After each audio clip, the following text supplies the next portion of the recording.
Okay, set this up kind of like that. And we're going to work through a thought progression that's actually really helpful in all types of things in life. Okay, it won't take us too long. So on the left-hand side, what I'll call column A is where we're going to brainstorm some bullet points about what you value. So first of all, I want you to think about any hobbies or interests that you have. I'm going to write down hobbies or interests, but you write them actually down. So if you play an instrument, write it down. If you play a sport, write it down. Video games, movies, a few of those. A few hobbies or interests. I know you guys are interested in lots of stuff. All right, next category. I want you to write down goals that you personally have. Okay, so I was talking with a student about wanting to become an anesthesiologist. That student should write that down. Maybe you don't know what specific job you want, but you want to have a good job. Write that down. You want to go to a good college. Write that down. You want to go to a specific good college. You want to have a family. Write down some goals. Next final category. I want you to write down some descriptors of the kind of person you want to be. For example, hardworking, successful, kind, dependable. Like whatever words pop in your head. Like I really hope to be someone that people know as blank. What words go in that blank for you? So this category is what stuff do we do in here? What things does this class force you to grapple with, force you to do? So like, for example, this class forces you to learn stuff, learn history, okay? Remember it, talk about it, all these things.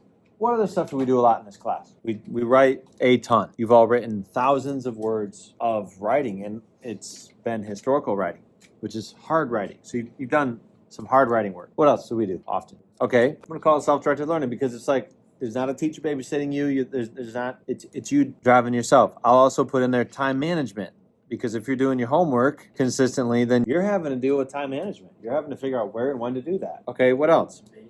Okay, pop-up debates. And I would say that does two things. That makes you have to deal with argumentation.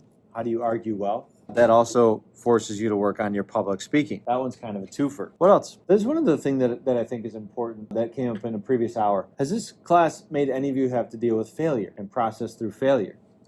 Yeah, so failure, difficulty, do hard things. Yeah, a lot of you guys, you're so darn bright, curious, intelligent, that up to this point in school, you haven't really experienced a time where it's like, shoot, I just got less than a 60%. So this class, for a lot of you, has forced you to have to deal with, what does that mean? What does that say about me? Does that say anything about me? All right, so you should have a handful of things over here. Last thing that we're gonna do before we write for about 4 minutes. And what we're working through is a progression that I think is very important to all types of life, all stages of life.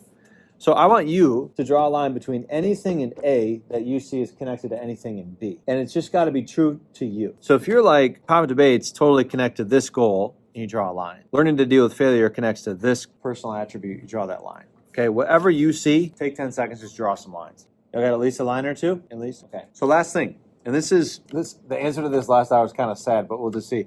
Has anyone ever burnt a CD? Like told the computer to burn? Okay, all right. So...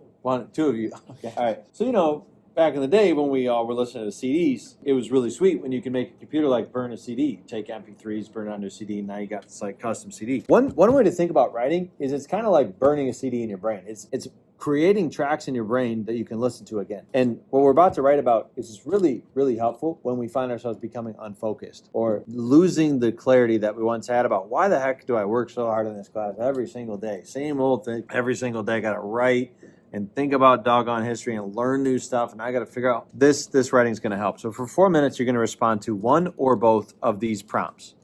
Prompt number 1, don't write down what I'm writing down right now. You can just look at it.